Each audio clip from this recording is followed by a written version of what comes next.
Welcome back, Walkons fans. Episode 126 of the podcast, aka Three Idiots and a Microphone, aka Eubanks can get the smoke, aka this podcast is probably going to dig us a hole. I'm just going to turn it over to Kluver and see where we can get to. Oh, man. You forgot Boring Dorks. Boring Dorks. Boring Dorks United. This is, Elon has the Boring Company. He makes flamethrowers and it's not boring at all. Yeah. And we make pretty funny Iowa sports content and it's not boring at all. Yeah, we should make like a Boring Dorks. Like, I really do think that would be good merchandise. Welcome in, everyone. We're back for another show, and this is a catch-up episode. We're actually recording this after – you're hearing this on Monday, the weekend after the 4th.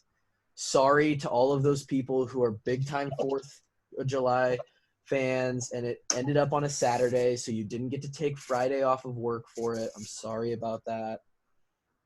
Kevin, I know that – for those that don't know, we've talked about Kevin's Lake House before. They literally run an illegal underground fireworks dealing business out of his garage at the lake house. If you saw the picture, if you follow Kevin Ward on social media, you saw how many fireworks they had.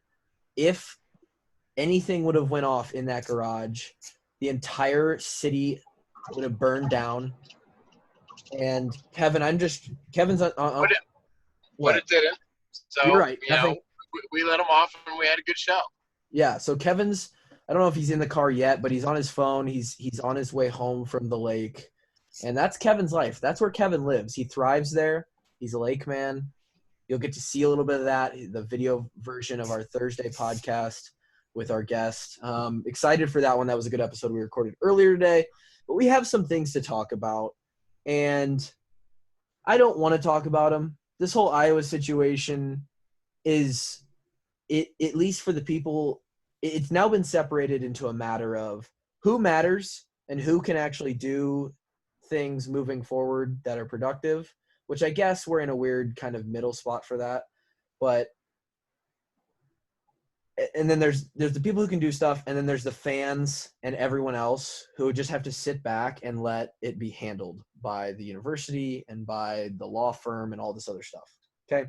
And so you would think like all this shit comes out, James, Lomax, Jaleel, all these people, they say their piece, stuff happens, Doyle's gone, they make the change, okay, and now things are happening.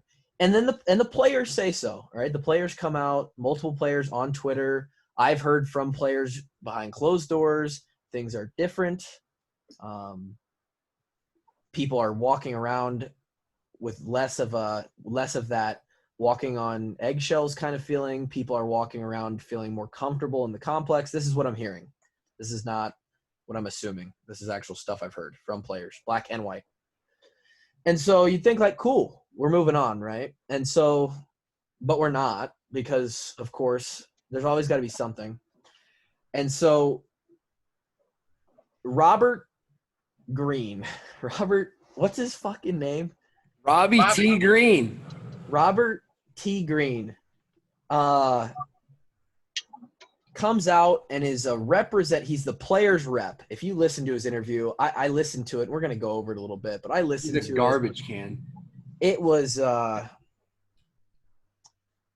it's almost hard to explain the interview because it was so up and down, this way, that way. He talks in circles. Nothing gets actually accomplished. There's nothing productive said. This guy supposedly, in his words, this is kind of a summation of what he said, because he was on the Quad Cities ESPN affiliate radio. They asked him a bunch of good questions. He said that Akrum Wadley, the big drama now is Akrum Wadley comes out and says all of this stuff. And then the next day they release Maurice Fleming and his statement. And then the next day they release Jonathan Parker and his statement. All guys, 3 guys, there may have been more. I'm not keeping up with it 100%. All 3 guys were either in our class or Maurice was in the class above us. And so we played the majority of our careers with these guys. And Akrum is obviously a big-time name in Iowa Hawkeye football. All right, Akrum scored a lot of touchdowns. Akrum helped us win a lot of ball games. Akrum is a very good college football player. Not a good pro player. We're going to get into that because he weighs 180 pounds, and that's one of the issues here. But we're going to get into that. So Robert T. Greene, evidently, Akrum seeks out this Robert T. Greene guy. It's a bad representative to pick. First of all, that was mistake number one. Right. And so how does Akrum find this man? I don't know if he just did a Google search of like, hey, a player's rep. He might have just typed in player's rep because that's the name of this guy's company, like player's rep. I don't even know. And this guy claims on air that no free shout-outs. Yeah. Akrum sought him out. He had no idea who Akrum was or whatever. I have a feeling that – one second. I gotta put you on hold here, so keep talking. Oh yeah, no, don't worry. I'll go on my soapbox here, Kev. So Akrum seeks this guy out. I have a feeling that this is a mutual friend, or Robert Greene and Akrum have mutual friends, because otherwise, how in the world do they just find this random guy? I wouldn't know. And it basically gets down to the fact that through his interview, his hour-long, 57-minute interview with this radio station the other day, that he essentially, his goal and his role in this whole situation so far is basically just to take the statements from Akrum and Reese and JP and then just tweet them out on his accounts. That's literally all he's done. He claims that he's not a lawyer. All right. He claims that, I think at one point he says he has a lawyer or that could work with him. They ask him multiple times what his end goal is in this. And he always is like, it's not about what my end goal is. Whatever the end game for them, whatever they decide, I'll roll with that. So he doesn't even know where they want to take this. His whole role in this essentially is like just to basically take their statement and put it out so that there's more credibility to it.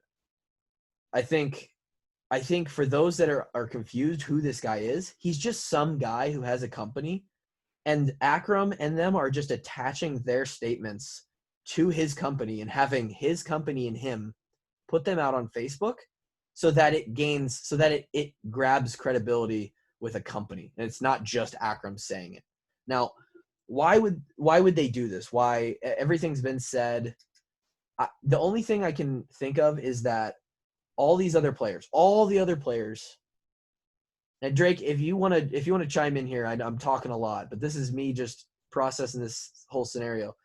It seems like what was done after all the shit that Robert Greene says in this interview, it seems that basically what was done by the university, getting rid of Coach Doyle, the statements that Coach Ferentz has said, it basically seems like what has been done was not good enough for these few select players and for Robert Greene.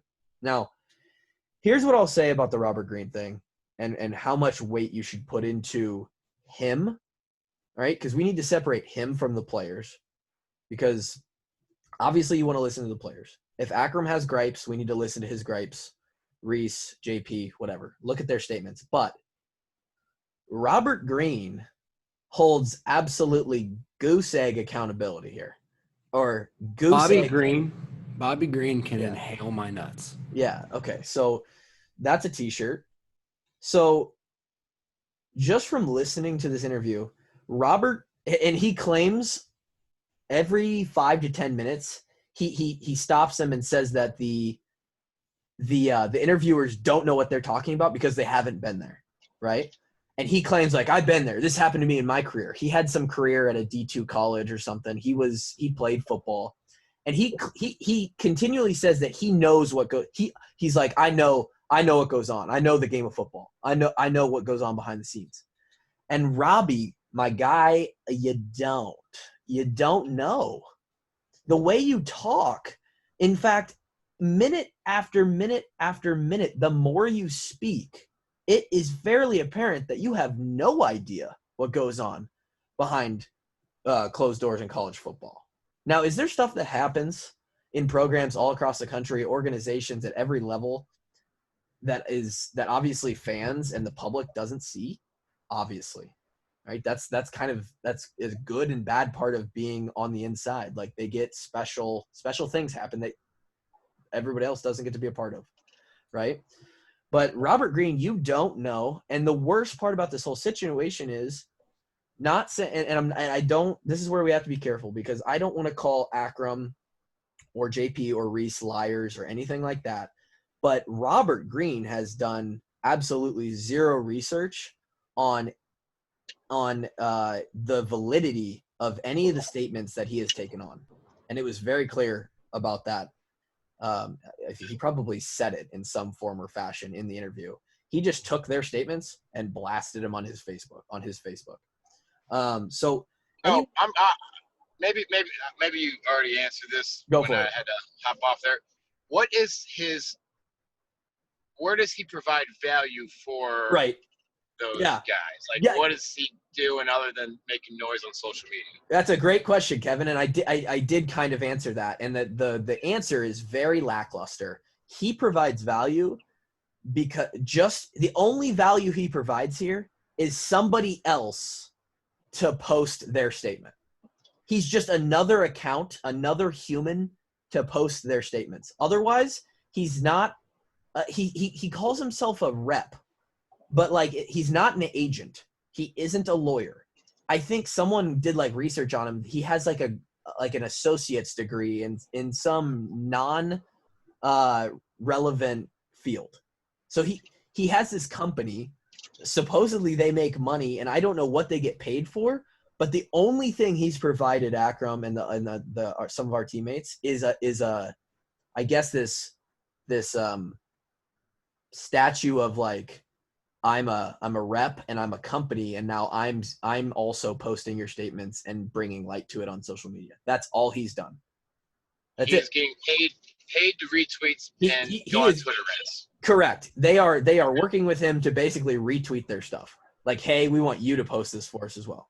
At this point, that's it. Now, does he have a large following of people? Or not at all. Not at all. Well, this just seems like a very weird situation to me. Right. So you would think. Whatever. So now everyone listening, let's just all forget about Robert Greene because he doesn't matter. All right. Now let's forget about him. Now who does matter? Akrum matters. Akrum, Reese, and JP matters. Anyone else who has a statement, has an experience to share, they matter. And now we need to look at the statements because when this started coming out, everyone was pissed. Everyone was in the same boat. Hey, why keep peeling the scab? I think, by the way, Tyler Goodson's mom and dad on Twitter are pretty good. Like they're fantastic. And I think it was his mother's quote was like, why keep peeling the scab off the wound? Let's just air it all out. Like all those 50 players did 2 weeks ago. And then heal and move on from there. Why go this? It was over a month ago, dude. Right. I'm gonna speculate. I am gonna speculate here, and the only thing that makes sense is money. I think the only thing that makes sense here is money. Now I don't know that. I have no other inside information. It's complete speculation. The only thing I can see here is like a lawsuit. That's the only reason that they continue to do this. Otherwise, Doyle's gone. All right. All of the other guys, James and Lomax said it on our podcast that Doyle was the only change that needed to be made. They agreed that the people that are in place, Brian and Kirk included, both Ferentzes. Oh, by the way, during this entire interview, every time he says Ferentz, it's Ferentz. He says Brian Ferentz and Kirk Ferentz. And I'm like, okay, we're really doing our research here, aren't we? The players rep, huh? So it just seems like like they're not happy. They want like. Okay. I mean, even if they are like trying to bring forth legal action, he's not a lawyer. What's this dude like? Right, and so that's kind of the whole question is like, well, what are you good for, Robert? Like, do you work with a lawyer? Are you in like, do you have a lawyer that works for you? It doesn't make any sense. So I could care less about the situation. Anyone who's wondering if they should put stock in that guy, don't put stock in him. He's worthless in the situation. But But again, like I said, Akrum's statements and all that matter. And people wanted to know, okay, well, now there's these new kind of statements. Akrum said a few different things. He's coming after specifically Kirk Ferentz and Brian Ferentz. What should we think about this? And I don't want to – this is where it's going to get really hard for me. And I think there's a statement I wanted to read, and it was by a guy named – I don't know if you guys saw this, but his name is now I literally forgot his name as I tried to do the podcast. Is a player that played a few like in the thousands, and he came out in support of Coach Ferentz, and it was like, well, now if people are going to start coming out against Coach Ferentz, like that's where I draw the line. And this is kind of like what we talked about. Like, this is Coach Ferentz. Everything is fine. James and Lomax said things are good. If you want to come after Coach Ferentz and act like he knew all of this stuff was happening, he was letting things happen, you're wrong. You have to. I don't want to be the guy that dissects Akrum's statement. But a huge thing that has been mentioned here is like the weight and the gaining of shakes. And I think people are confused on, like, Akrum made it seem in his statement like they were not only were they force feeding him, but then at other times they were also withholding food from him. I can say 100% right now. Now, I don't know this for a fact, but I would put my life on this. I would put my life. You could put me on the fucking, what do they call it? Guillotine. Yeah, you could put me on the guillotine or in the firing squad a lineup. I'll put my life on the line and say right now, Coach Ferentz never deactivated Akrum's black card account. Never. So if it didn't work, here's the thing. It was an app on our phone, and sometimes it fucked up. Like, occasionally you're like, oh, it won't scan, right? So Akrum's account was never deactivated, 100%. First of all, this is where it's going to get a little personal, and I don't want to get personal, but there was hardly a person I could remember that struggled to gain and keep weight on like Akrum Wadley did during our time. That is just 100% facts. We could probably go back and get the paperwork on it because that was all tracked. We weighed in. We've talked about body weight every single a ton on our podcast. Every single week we weighed in Monday morning. Occasionally it was more than that because body weight's very important. If you want to play in the Big Ten, you got to bring a little weight with you. You got to be able to withstand the hits. Now, Akrum got away with a lot because his feet were something of other worlds. Mythical. Yeah, he had literal unicorn feet. They didn't exist anywhere except for on him. He's one of the most gifted just in space there ever was. And so he was able to avoid a lot of hits. Now, granted, he took a lot of hits too. But a lot of people are speculating that Akrum's salty because KF and Brian Ferentz blackballed him to the NFL. Like, that never happened either. Akrum, you don't weigh enough to play in the NFL. That's just what it is. And also the pre-draft process. Oof. Not great. Not great. Didn't exactly market himself very well. No. So this brings me all to, I watched a movie the other night. A Few Good Men. You guys seen it? I've seen it. I haven't. No. It's a movie about. Are you about to say that the line of the movie? Yeah. Is that what you're about to say? Yeah.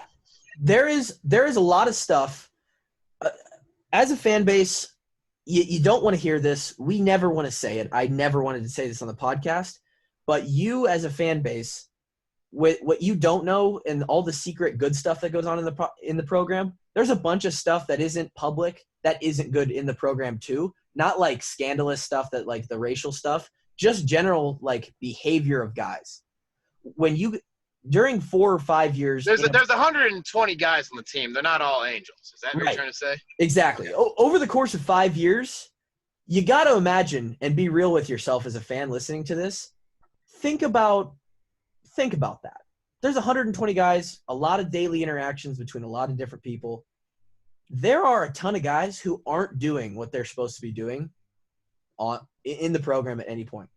There is a bunch of guys who I would not call good teammates. All right. These are often guys who you never hear from. They wash out. It's not again, this isn't a racial thing. It's not white or black. Ton of white guys, ton of black guys, whatever they want, whatever, yellow, purple. A bunch of guys aren't good teammates. Those fucking purple guys. Yeah. So there's a lot of guys. There's a lot of guys we had as teammates who aren't good teammates. And I would never tell someone that, like go out and try and preach that without being provoked. But when and I'm not saying Akrum or those guys, but was Akrum the best teammate? Did he always follow the rules? Tell you right now, no, he didn't.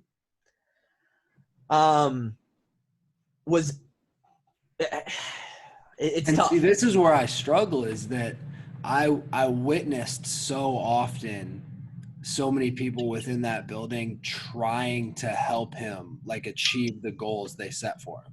Because even if the bodyweight goals and things weren't Akrum's goal, obviously succeeding was. Right. And so like everybody in the complex wanted him to score touchdowns. We want to win football games. And like we're all just pieces to the puzzle that is Iowa football. And like I witnessed so many people, countless people in that building trying to help him through the weight gain journey and et cetera. So I'm just kind of a little bit stuck. Yeah. So he starts to, I mean, and I'm not saying Akrum was the worst teammate, but he wasn't the best teammate. There's guys who you'll die for, and you know they're going to give it your all. They're never going to give attitude to a coach. They're going to put their head down. They're going to work, yada, yada. Put all the other stuff aside. Be a good teammate. And then there's some guys who they like to do it their own way. And that's not the way it's done sometimes. And sometimes the effort isn't there. And that's hard as a teammate when a guy comes out or a few guys come out and start talking shit. And for 4 years, I don't want to be that guy, but for 4 years, I was there. I watched your effort day in, day out. Right? I watched you walk back to the huddle when you were supposed to run. I watched you put your head down. This isn't just Akrum or any of those guys. I watched a lot of guys do that. So I don't want them to think that they can just come out and start saying shit, because when they start talking about like that they were – I'm going to pull up Akrum's statement. But he made the weight gain thing and the shakes and the body weight sound like it was concentration camp. All this was you had to gain weight. You had to keep a body weight. I started to play Iowa football at 203 pounds. That was my very first weigh-in. I was under 10% body fat, 203 pounds. The day that I stepped on the scale for pro day, I was 249 pounds. Yeah. So that's beefy. 46 pounds, okay, that I gained over my time. Like, they weren't asking for that much. You know what I'm saying? Yeah. Like, so as you sit here and now you're listening and I've been talking for 20 minutes and it's mostly been me. I'm struggling through this because of the single fact that I don't want to expose my teammates. Going back to the movie, Kevin, A Few Good Men, they talk about you can't handle the truth. And the fans, the fans, you guys don't want to hear the truth. Some of the all-stars in the program, some of the faces of the program, they weren't doing the shit. Like there's some guys who got a lot of chances because they were damn good at football. All right. There's a lot of guys that were damn good at football that didn't get chances. And a lot of that is coming out, and that's what this whole thing is about. But let's not act like this is a situation where you want to make sure your own closet's clean before you go critiquing everybody else's, right? And the fans, they you can't handle the truth, man. And I can tell you what, my dog Brian, I sat in that room. You know, Brian was an offensive line coach for a lot of years. He didn't call the plays. You know what I'm saying? He was in his own world with his people. And then for a short period of time, he was calling the plays. He was in the running backs room. Like, he was the man. And I sat in those meetings, man. And Brian Ferentz wanted nothing but the best for everybody in that room. And, like, the way he spoke to people, like, he spoke to everybody in an inclusive manner. And he made everything seem like he actually cared about you. And, like, it was a family atmosphere. And not only that, but I witnessed it. Yeah, and it was white or black, man. It was white or black. It was everybody. I mean, our running backs were black. That's the thing. The fullbacks, there was 2 fullbacks that were white, and one of them was half black. So, like, we literally sat in there, and me and Brady Ross were the only 2 fat white kids in a room full of black kids. And Brian Ferentz was leading the meeting, and he was just – it was one big family, dude. I fucking loved Brian's meetings because it was a family atmosphere. And, like, I saw how much he wanted, like, personal growth for these guys. So I don't want to sit here and call bullshit, but some of it is. And I'm struggling through this because, Kevin, back to the movie, they talk a lot about code. The code, right? It gets mentioned multiple times in A Few Good Men. We were following a code. There's a code, an unwritten code. It's like the unwritten rules. And I call code red on your ass, Kloof. Would you call it? And sometimes there's a code red. Sometimes there's a code red. Whether it's by a player, for those that are unaware what a code red is, it's when somebody inside is a little bit exaggerated. In the movie, like, they beat the shit out of the guy who's like not. In the movie, they beat him up.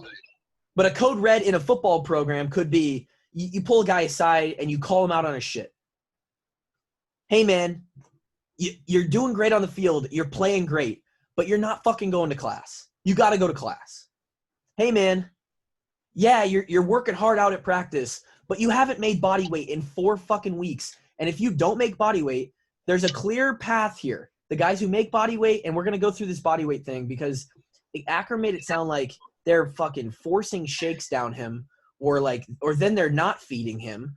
And there's a few other things I'm not going to The only person that's forcing a shake down your throat is yourself. Is yourself. And why would that? Because you walked into the complex 8 pounds under where you were supposed to be at when you had all week to get that weight up. Right. We were fed. God, I mean, you guys have heard us talk about the meals. We were fed ample amounts of food. They just came out the stat like a couple months back. Like, we spent the 3rd most in the country on food or something like that. Right. Food and nutrition. I mean, just something stupid, right? And I understand, especially being in the health and fitness and exercise, nutrition stuff.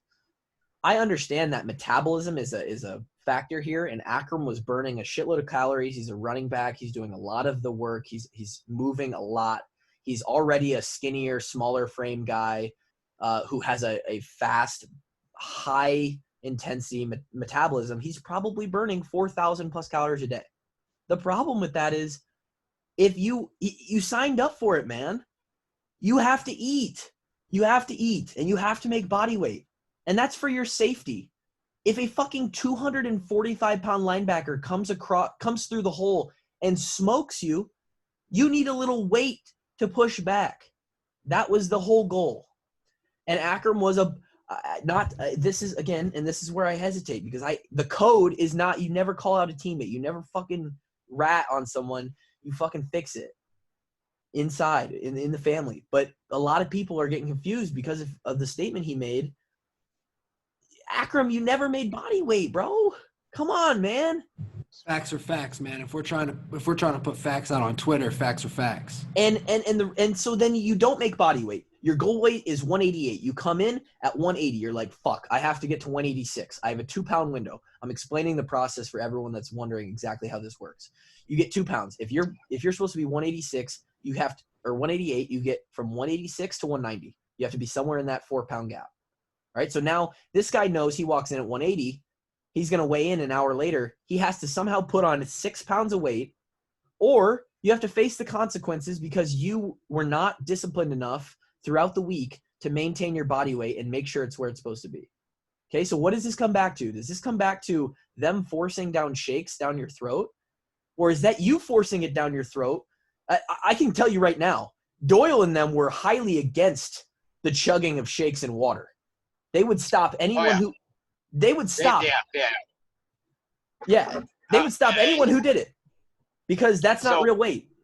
Right. And what they actually did, they try to, dissuade doing that is we started weighing in twice a week because, the more you weighed in, then, hopefully the closer you stay to your goal weight throughout the week and you don't have to chug. Right. But, yeah, right. If they saw people chugging, it's like, no, stop chugging, weigh in. This is what you're at. That's fake weight. Exactly. So and why put yourself through the chugging? Why do that when the weight day comes around? Well, it's because if you don't weigh in that gap and you're under, you're waking up at 6:30 every morning for Breakfast Club. And all Breakfast Club is exactly what it sounds like. You go and you eat breakfast. You have to have your hand held because they want to make sure they see food go in your body. So you have to go eat with the strength coaches. And, I was a guy who always made body weight. None of the coaches were ever worried about me coming in underweight except in camp. But I was in breakfast. Camp's different, though. Camp body weight's different. They know how much we're fucking killing ourselves. So we get a little more leeway there. Sorry, Drake. Go continue. I'll cut you off. For 20 weeks in a row, I made body weight or something. And then I missed for a week. The very next day, boom, Breakfast Club. Everybody had it. Yeah. Oh, yeah. I one time had to go to Breakfast Club. I was so pissed. I just kind of I was a guy who made body weight every time. Didn't think, I was always on top of it. I ended up going in one day and all of a sudden was like, oh shit, I'm underweight. When I weighed, and it was too late. I was on the scale. They saw it. 2.5 pounds. I missed the 2 pound window. Next morning, fucking Breakfast Club. It wasn't that wasn't a racial thing either. But Akrum was trying to make it sound like they were forcing these shakes down. It was like, no, they didn't want you to do that. They just wanted you to be on your weight. So so hopefully for all you listening, we just squashed that. There was no weird nutrition culture of malnourishment or overnourishment or forcing shakes down these people's throat. No, that's on you. If you miss and you're not on weight, that was most guys. That was actually, it brings up a funny story. In the old weight room, they used to put 2.5 pound plates in their shorts. So then we had to, I remember exactly who did it too. Yeah. It was a person in our class. Yep.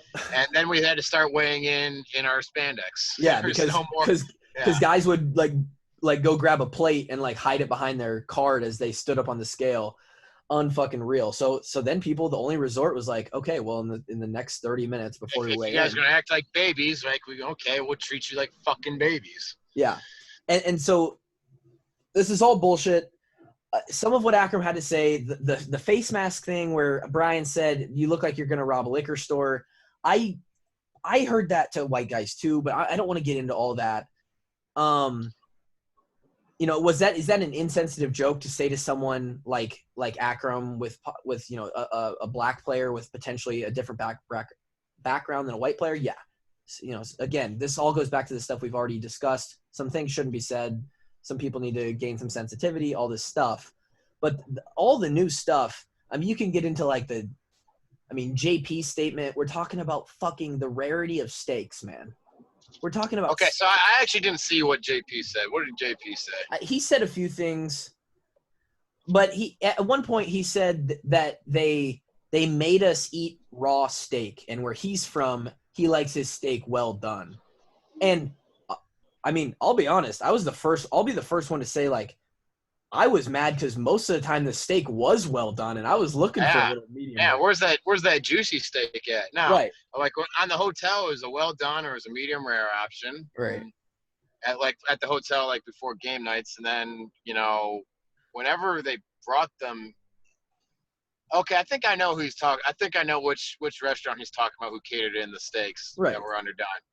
It was I think it was Bread Garden, right? Right. Bread Garden had Right, but it's not but that's not the university. Right.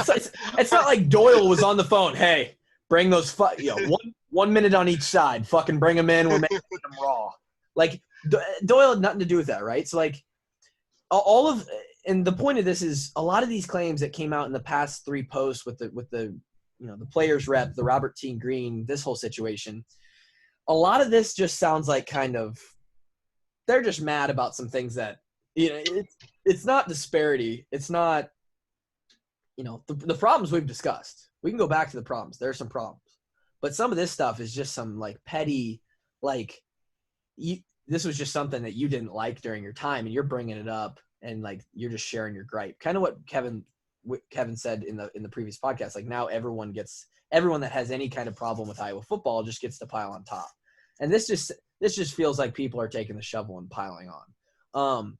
And I'm not going to go into any further. I mean, you can kind of probably come to the conclusion yourself of how much we've already kind of outed our former teammates on this. I'm not going to out them anymore. That's not what I want to do. It hurts me to do that. But if I have to start talking about people's effort and what actually I saw versus what they start saying on Facebook, like to defend Coach Ferentz, because like we've said, Coach Ferentz is clean on this.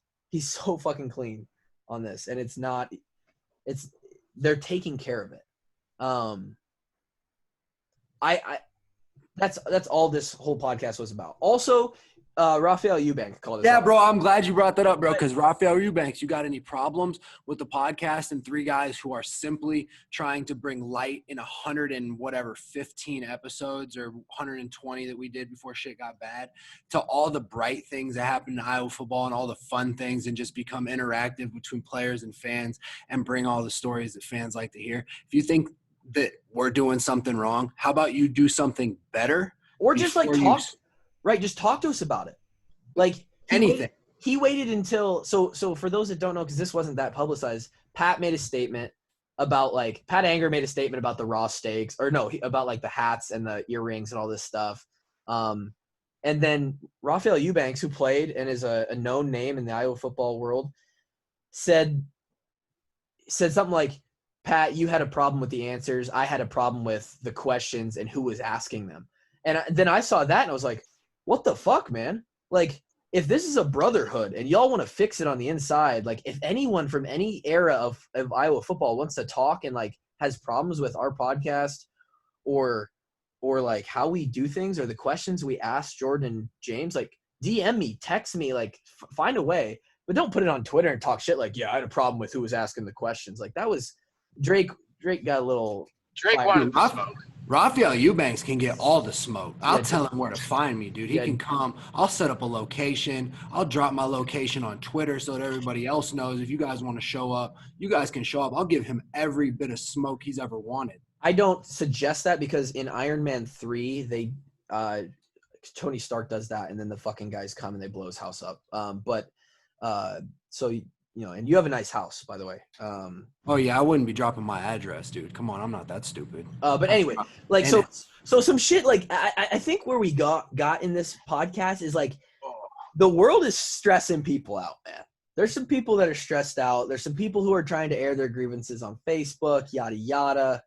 Those are my thoughts, mostly my thoughts. This is like the Tyler Kluber podcast because I just had to make sure that the people got some stuff straight. Yes, we need to listen to everybody and their statements, but please know that if we want the truth, again, you can't handle the truth, that amazing line from that movie. Not everyone's got a clean closet when they're coming out with this stuff. And you know, there may be the percentage of stuff that we called out as exaggerated or fake, it might be a little higher than what we wanted to let on. But just know that. Just don't take everything you read for truth and just do your own research. Try to stay. I mean, man, like let's just. I hope there's a football season. I just want to see the Hawks play. I want to see Iowa basketball play. I just want sports. Like we got to have like a Corona Xanax pill for everyone so they can just chill the fuck out and like just love everybody, man. Just love. Akrum, we understand that like you didn't like some stuff, but like some things happened. You know, like just kind of if you want to talk to people, talk to them, but no reason for Facebook. Like Robert Greene ain't gonna get shit done for you, my guy. So I don't know. Kevin, Drake, any thoughts on the 4th of July or fucking COVID or the world or Mount Rushmore getting taken down or anything crazy going on right now? The world's not as bad as it looks like on social media. KF, I'm so glad you just said that. KF always used to say this. It's never as bad as people say it is. It's never as good. It's somewhere in between. It's somewhere in the middle. And that's all I have to say. Yep. Kick your feet up, open a nice bush latte, have a couple sips. World will be just okay. I think everybody needs to eat some mushrooms and just chill out.